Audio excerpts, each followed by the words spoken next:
small is easier. Yeah, or at least starting small. Yeah, and you can have mature people together, talk together, and things like that.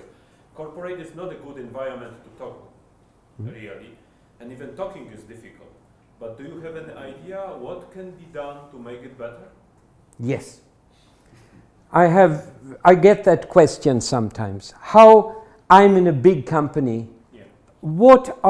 if I just have to do two things to start changing. The first thing, I think, is to have open official salaries. So everybody knows what is the salary of everybody else. We put a list, but now we are 100 people more, so it's a big list, but we have a big fridge too. So on the fridge, we put all the salaries. Everybody knows the salary of everybody. Is it like that in your company? It is not, and it's completely out of our scope, because no, of course. We cannot do it ourselves, even if this idea is right. You cannot do it because it's not your company. We need to follow certain rules. Breaking those will not be the solution. But if everybody likes it? But you know how you can get everybody supporting that if company is 150,000 people. Yeah. Mm-hmm. So. But your small branch, there you could do it. You cannot do it within your small branch. Then I have no advice for you. We don't do it because we don't have such a big fridge. It's really impossible to put it on TV. No, but you can put it on the internet, on the intranet, and everywhere. It's not about the fridge, I think. You're just kind of hiding of it. And I see in Poland, in many companies, even smaller companies, 20, 30 people, you don't know each other's salaries because it's kind of secret, it's kind of private. And I don't know why it is so. Maybe you feel ashamed because your salary is too small, or you feel ashamed that your salary is very high and everybody knows you are not that good, but you're very good at leaking, if you say so. So, yeah, I don't know. So, if you can't do that simple thing, then you're hopeless. I should quit. No, you shouldn't quit. You should start trying. Or you should quit, but before you quit, you publish all the salaries. That's the rebel. But you should have another company before yes. So, any more questions? Yes, you. So your company is 115 people big right now? Yes. It used to be smaller. Yes. It's growing. I started myself. Yeah. So my question is, can you see like new challenges with the growing company? Are there or the challenges are exactly the same like, let's say, 10 years ago? No, we have challenges. And it's administration. It's funny, but we try to stop administrations, but we really have to do it. Now we have this GPDR that is from today, and we have to have somebody in the company who is in charge of all this, all the computers, all the systems, everything. When we were smaller, we didn't have to do that, but now we have to. And that is really bad. So it's more administration. And of course, we don't have bosses, but of course we have some people who start some new things.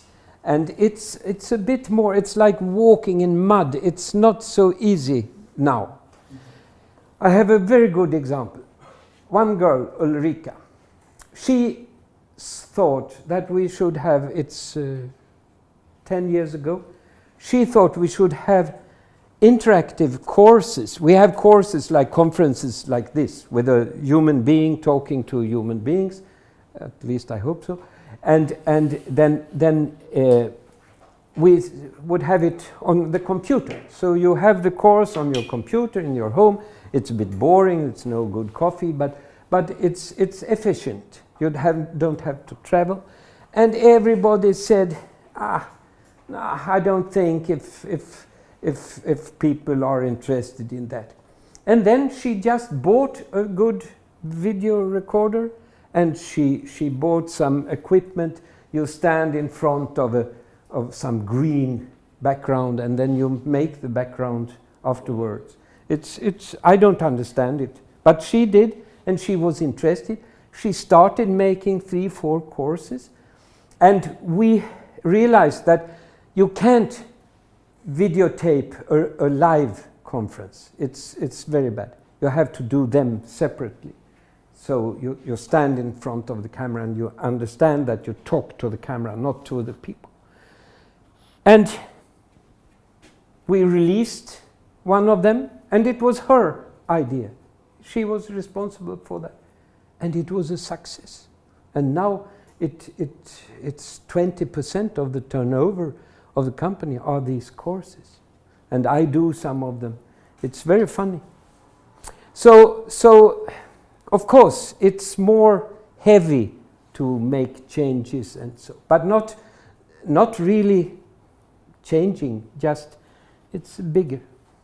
And regarding ideas, you mentioned that there was a new idea, maybe there were some other ideas that were not good, and there's this whole approach of killing some ideas and promoting some ideas. So who does this? Nobody. They kill themselves if they are not good enough. That is very, very simple. I mean, her idea maybe not was so good. Then we would have dropped it, and she would be happy. At least we tried. So no problem. We have no idea killer. No. So Yes? you mentioned that you are making decisions overall, meaning the 100 people making decisions. How are you doing it efficient way? I mean, to make 100 people interested with the same topic and then not splitting into groups, and how it works? I don't know. No, honestly, I don't know. It's a miracle. On this presentation, on this group meeting we have every week, on Wednesdays. It's not like here. At least 100 people during the presentations was writing on WhatsApp with some lover or I don't know. At the same time. But when we have this meeting, nobody is using his cell phone. Not because it's forbidden, because you're really interested, because it's like your company, and you kind of run your company, so of course you are interested. But it's a miracle. I don't know why it is like that. But of course people discuss in groups too. Of course, we have so many informal groups. You had some? How do you recruit people? Do you have some, I don't know, open positions? You post on Yeah. the internet? We have a very good, Dana down there is working in our BL Info Polska, and you were recruited together with 22 people, I think. We met in a hotel, all of them at the same time. Yes, I think it was more. I think it was over 30 people. So first it was a group meeting with all the people that were chosen after having sent their application. And then the first meeting was a group meeting at the hotel in Sopot. And then Björn was just chatting with everyone, just going from one to another, talked about the company, what we are going to do in Poland, and then he was chatting with everyone, just one sentence, two sentences, and he chose, I don't know how many you chose. I think 5 5. among you two. So yeah, and so we do in Sweden too. It's the worst waste of time is having a job interview with just one person that you meet for the first time. Imagine the person enters, hello, how are you? And after 5 seconds you realize, this one we will not hire. You have the chemistry or anti-chemistry. So what are you doing? Do you say, oh, here is 100 zloty for a taxi, please leave? No, you can't do that. That is very humiliating. It's in American movies, but not in real Polish life. So you are polite, you sit down, how old are you, what have you done before, are you an honest person on these bullshit questions? I mean, who says, no, I'm not really honest. Most of the time I'm honest. No, it's so bad. So we take a group, 15, 20 people. They send their applications, and then we have this group, and then everybody in the company votes who of these seem to be the best. Who of them would we invite for a second round? And I realize we don't note how they answer questions. We note more which questions do they put. They could ask, oh, I see the books here. How do you decide the titles of the book? And this thing, what is this? Those people we want. Curious people, normal people. So then we had 20, we always invite 22 because we know 2 will not come. Either they have a flu or bad luck, and we say we don't have space for people with bad luck in our company. No, we want people with good luck. So and some people refuse to come with a group. I don't want to be measured together with other people to compete. But what is recruiting? Of course, it's competing.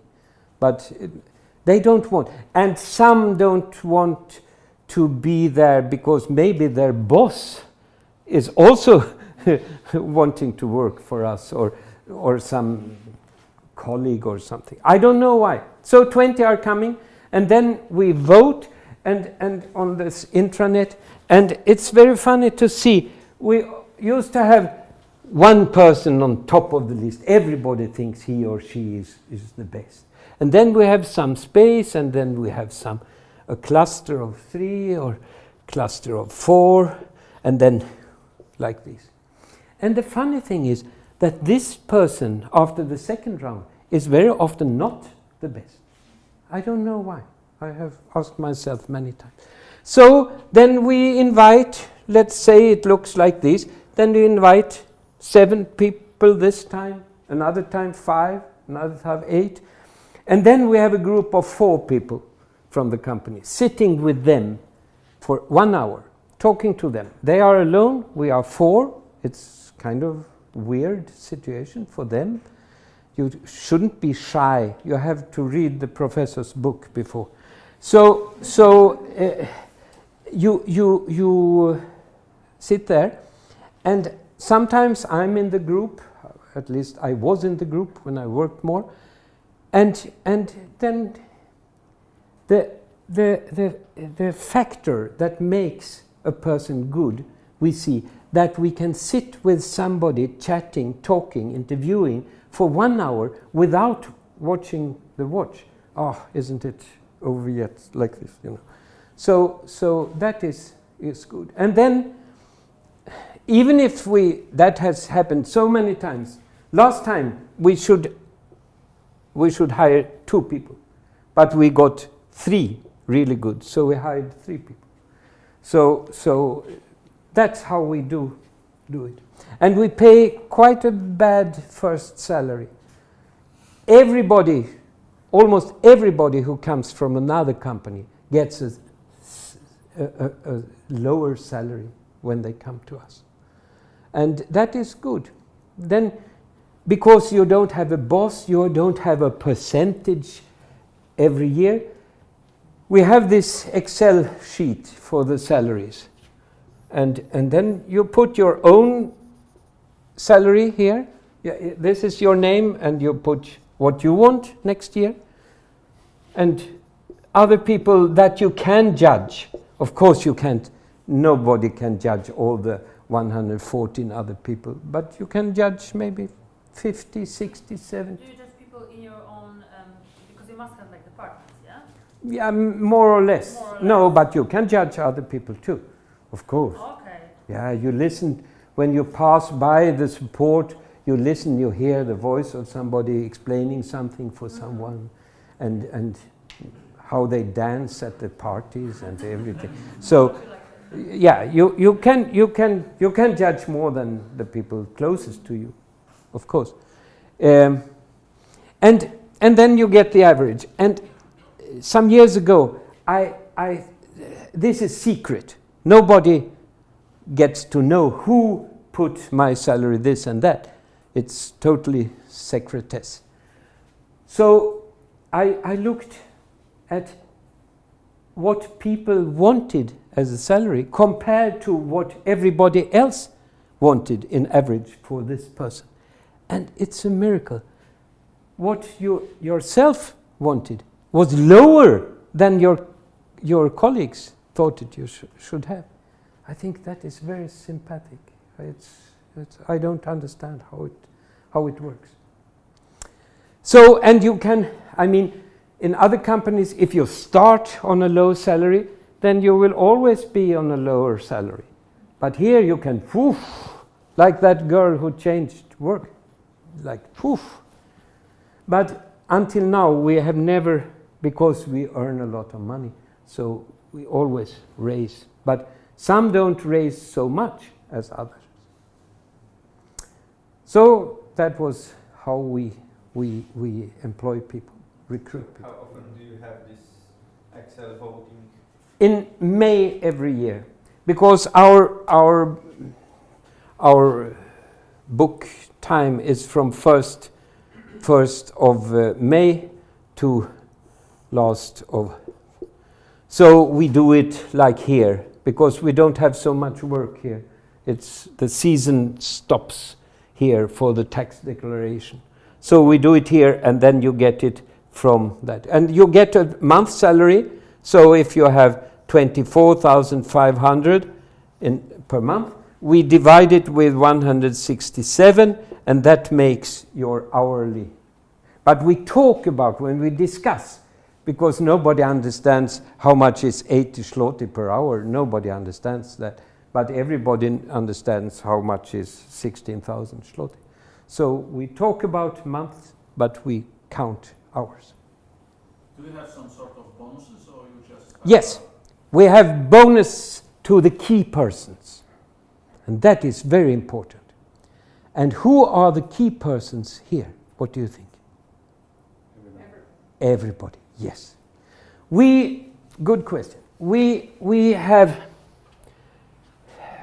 here is what is income? No, it's not income in financial. What is it in English? The Earnings. The earnings and the costs. Is it so? And then you have the bottom line. That is the result, the profit. Profit. And then we compare. It's some kind of equation. We compare the profit with the turnover, and then with some system you get money. So what do you mean by system here? What do you mean by some system here? Yeah, it's some equation. So who is defining the equation? Me, because this isn't. Why not people? Because in Swedish tax, the Swedish law says that the company cannot decide about this bonus, because then it becomes a part of the salary, and if you want to lower it, you can't do it without a lot of bureaucracy. So this profit sharing, it's the owner's promise to the people. That's why that is me who have. But of course, we have discussed it many times, and it's kind of fair. And I heard about some profit system yesterday at the dinner with other Polish people, and they give some percentage of the salary. So those who are already rich are getting even richer. But we get the same amount of kronor for everyone. That means a person who has a high salary gets maybe 1.1 month's salary, but the person who has low gets maybe 3.25 monthly salaries. So maybe they are getting more happy because they get more compared to their ordinary salary. I don't know, but that is my idea. I love that idea, like Robin Hood, you know. stealing from the rich and give to the poor. I think it's much more fair to have that, and to have everybody as a key person. I mean, who is most valuable for the company? Is it the expert who knows his or her things and sits and says, don't disturb me, I'm doing very important things here now? Or is it the person who can do anything if somebody is sick? No, I do this today, it's no problem. Or if somebody comes to the office crying because the girlfriend has quit and he's crying, feeling really, really bad, and somebody leaves his desk or her desk and goes out for a small walk and talking. Who is most valuable?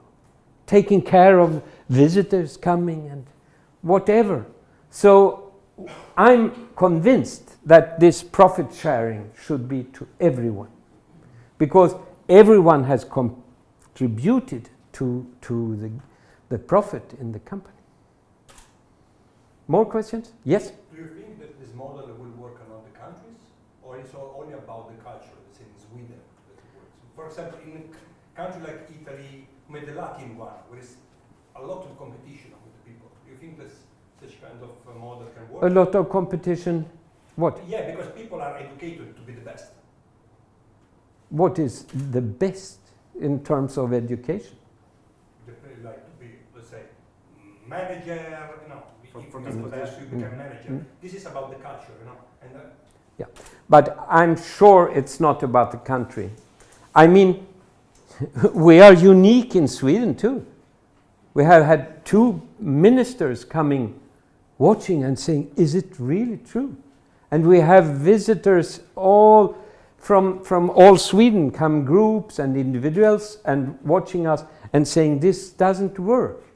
And I had a group some weeks ago of other company owners, small, medium-sized companies, and I got so stupid questions, so I had to laugh.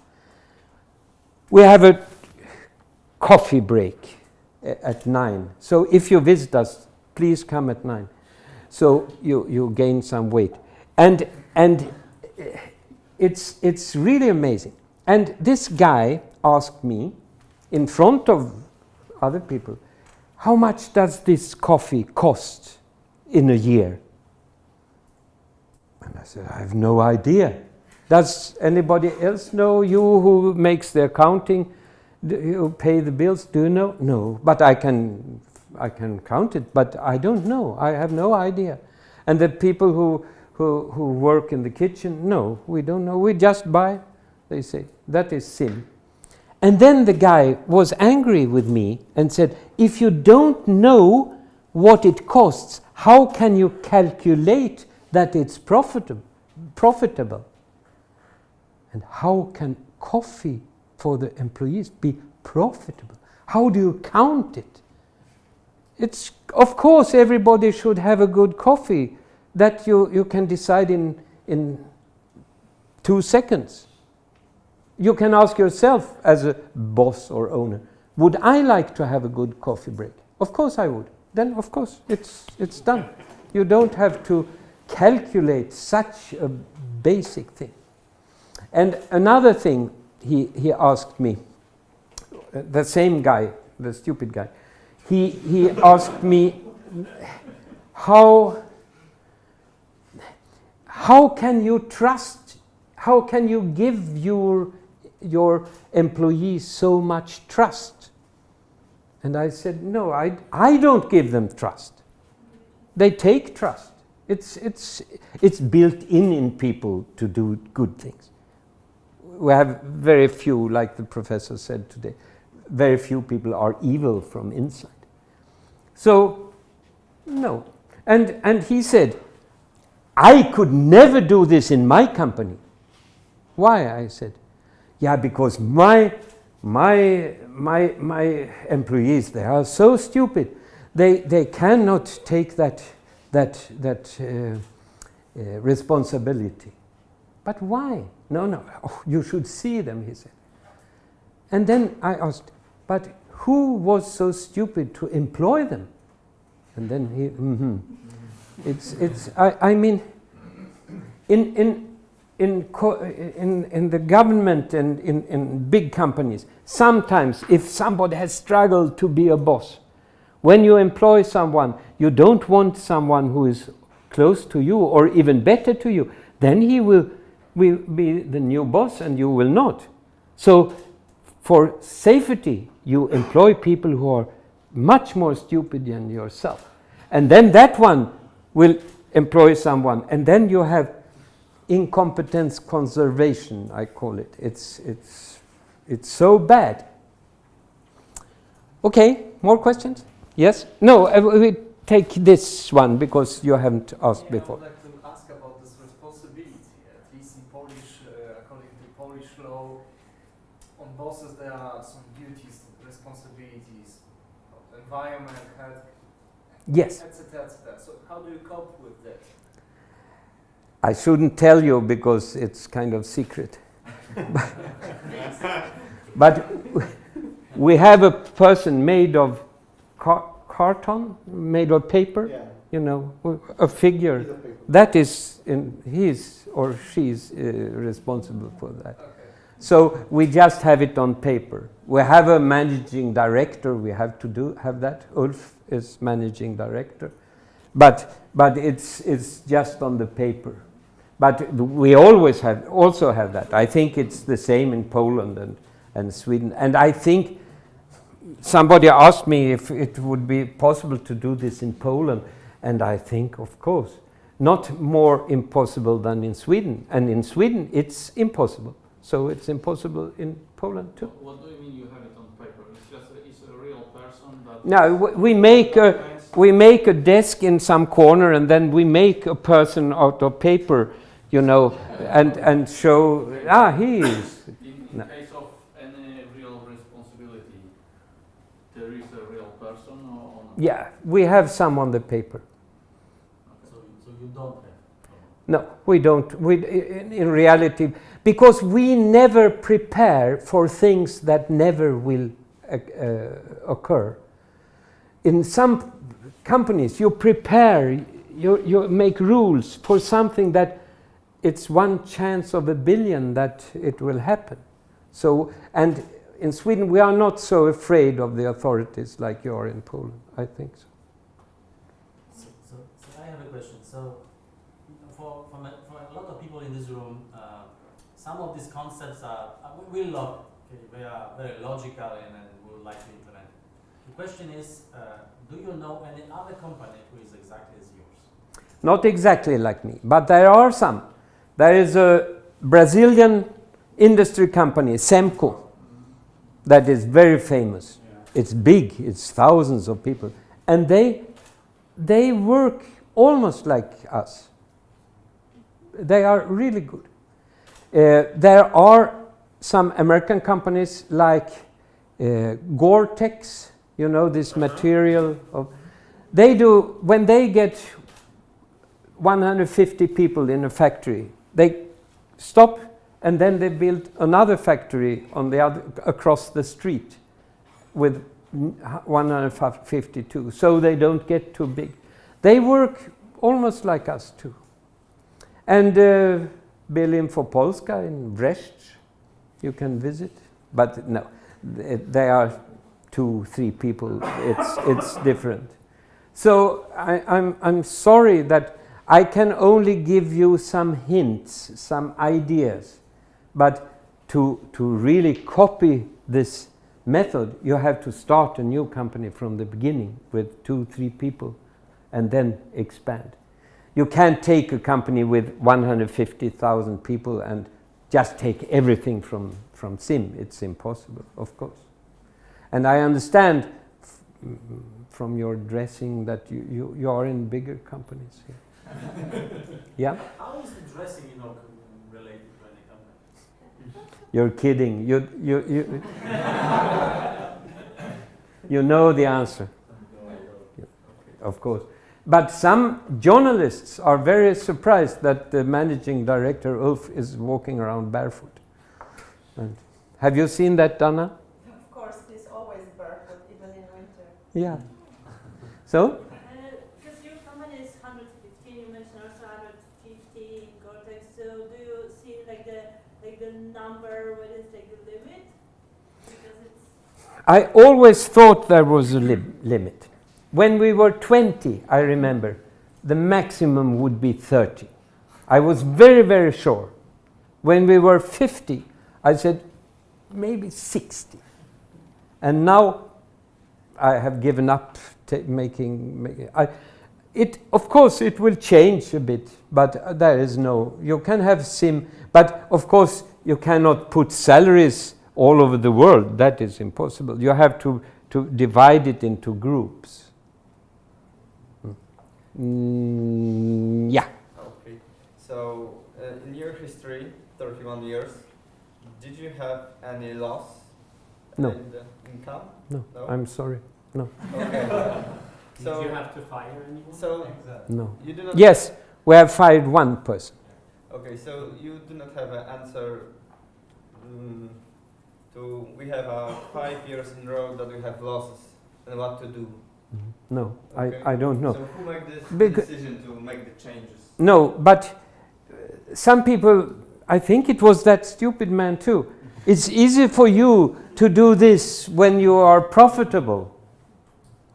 But it's not that. It's not that you can make SIM because you're profitable. It's the other way around. It's because you do SIM that you are profitable. And because everybody, every month we publish the figures, everybody knows everything, everything is transparent. So without talking about it, if we have some losses or some decrease in income, then it will change without the boss saying, now we have to stop buying copy machine paper or something. It's kind of, it's a part of SIM too, to handle this. We have fired one person. And yeah, it was one person who cheated about the sheet where you put your time. That person put more hours than, and we don't have any controller for this, but the colleagues, you see every month how much everybody earns, and they, is he really working? Oh no, I said he. Is he or she really working so hard, so many hours? And then somebody watched, and when they talked to him about this, he said, oh yes, I'm sorry, started crying.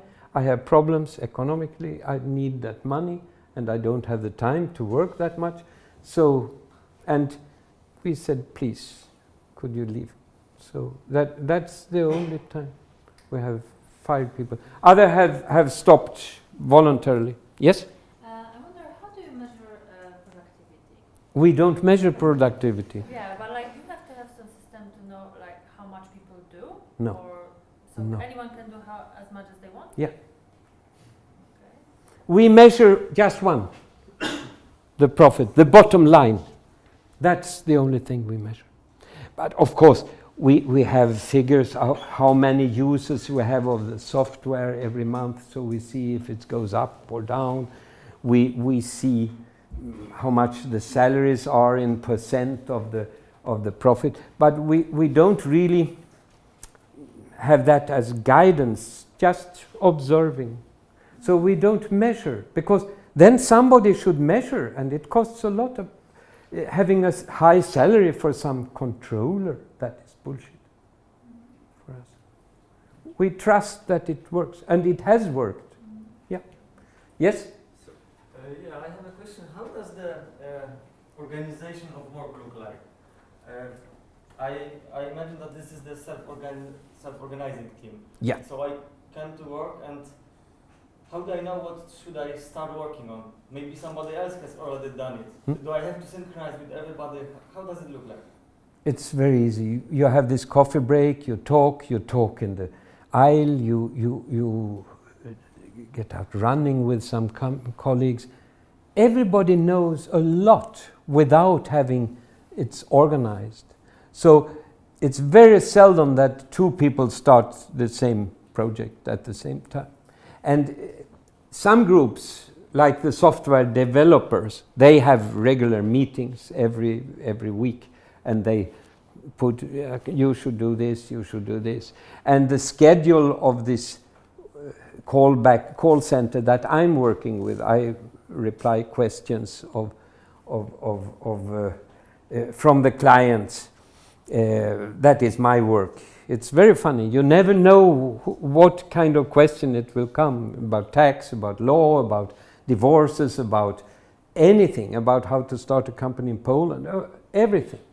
And I like that. That is we are maybe 10, 12 people working with that, and we make a schedule. It was very funny some weeks ago. Somebody was calling and got questions, a reply that he didn't really was comfortable with, but he trusted me. And then he said, I could see from my interview that he had a pencil and a paper. And who am I talking to? You know, to write down, to know. Yeah, Björn Lundén. Of course, I know you work at Björn Lundén, but who are you? Yeah, I'm Björn Lundén. Aha, you are his son, he said. No. And it's stupid giving your son the same number. It's like in America, I mean the second, the third, like the kings. But so I said, no, I am Björn Lundén. Oh, sorry, I thought he was dead, he said. So it was really interesting. So? Who's approving the new projects, let's say? You have a team of software developers. Yeah. It's some idea. Is Yeah. it you that's approving? Or maybe they start? Me? I don't know anything about that. I know about milking goats, but not about software. No, it's on this general meeting we have. Okay, if something is good or not, so then... Yeah, we hope it's good, so Yeah, okay. go ahead and do it. And if it's smaller things, they do it, and then they present, look what we have done. And if it's a failure, they don't say, look what we have done. They just hide it. So, no, we don't have that system. So, if you have a request from the client that we want to have this or that, so who's introducing the new idea to the whole team? No, but we don't, that is important. We don't make programs for individuals in companies. We have cheap, standard software. So you have to buy it or leave it. It's not that. We don't do that. We don't do consulting. We sell very quickly. So cheap. Black or white? Yeah. Yeah. And everybody can answer. If somebody, like I said, everybody is taking phone calls and they say, I have this and this company, should I buy this package of bookkeeping software or this one?